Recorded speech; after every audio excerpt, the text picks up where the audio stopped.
The Indian rupee, nearing a record low against the US dollar, isn't just a number on a screen, it's a flashing red light for structural vulnerabilities within India's economic blueprint. What we are witnessing is a fundamental struggle for a nation heavily reliant on imported energy, particularly crude oil. The recent surge in global crude prices has directly amplified this inherent challenge, putting immense pressure on India's trade balance and fueling domestic inflation fears. This matters because it exposes India's economic Achilles heel, forcing a reassessment of its resilience in a volatile global commodity market. But that is only part of the story. The immediate financial implication of this pressure is clear. A depreciating rupee makes all imports more expensive, significantly widening India's current account deficit. Think of it like a household budget. If your essential purchases suddenly cost more, your savings dwindle, and your overall financial health deteriorates. The rupee's trajectory, now hovering around critical support levels, reflects this intensified demand for US dollars from importers and foreign portfolio outflows. This isn't just a daily fluctuation, it signals a structural shift in the currency's stability as the cost of external capital becomes a significant drag. That's where things get interesting, because the Reserve Bank of India, or RBI, isn't sitting idly by. Their swift intervention, selling US dollars in the foreign exchange market, is a direct execution strategy to stem the rupee's slide. This move, draining dollar liquidity from the system, is a classic defensive play aimed at shoring up investor sentiment and preventing a speculative attack. It reflects a clear capital allocation decision prioritizing currency stability over the accumulation of foreign exchange reserves. This isn't just a one-off event, it's a strong corporate guidance signal that the RBI remains committed to defending key thresholds, even at a cost. Now look at how the broader sector is reacting. This macro environment of higher crude prices and a weaker rupee creates a clear divide among Indian industries. For example, oil marketing companies, like a refiner such as Reliance Industries, face increased input costs directly tied to global benchmarks like Brent and WTI crude. Their margins come under pressure.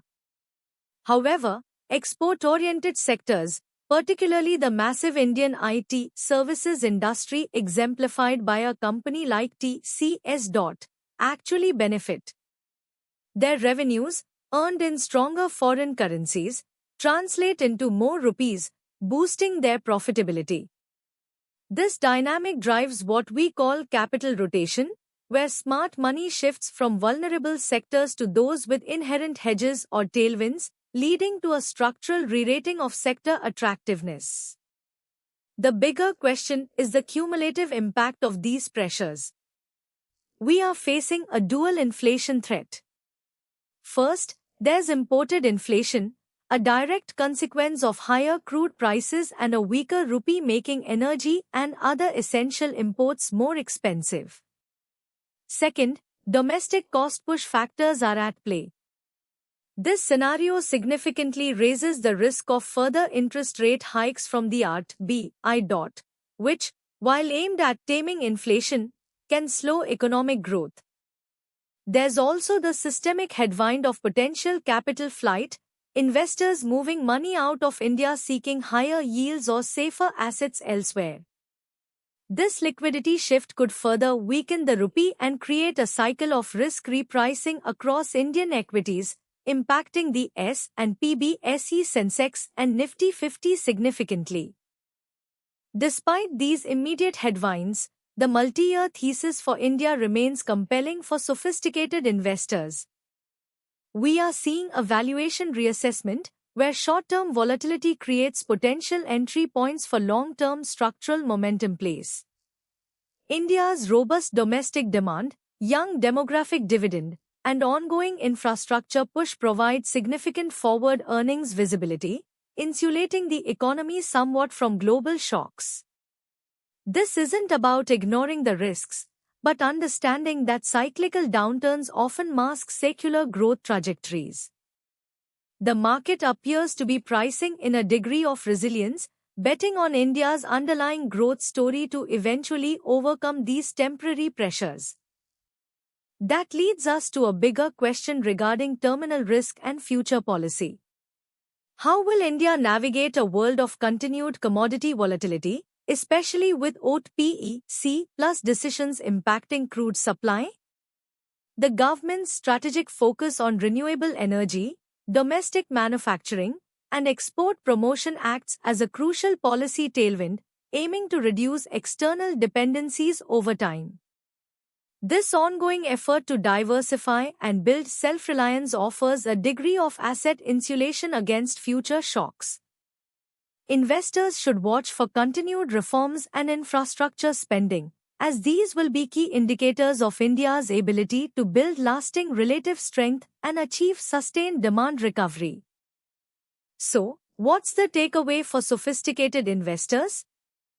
India presents a compelling, yet complex, investment landscape. While the RBI's interventions provide tactical support for the rupee, the underlying structural challenges from crude prices and global liquidity shifts remain significant. Your portfolio needs to reflect a nuanced understanding of these dynamics. Focus on sectors with inherent strengths, like the IT services industry benefiting from a weaker rupee, and companies with strong balance sheets that can weather imported inflation. This requires a long-term strategic investment horizon, identifying pockets of relative strength amidst broader market volatility. Stay tuned for our next deep dive, and make sure to subscribe and hit that notification bell for more institutional-grade market intelligence.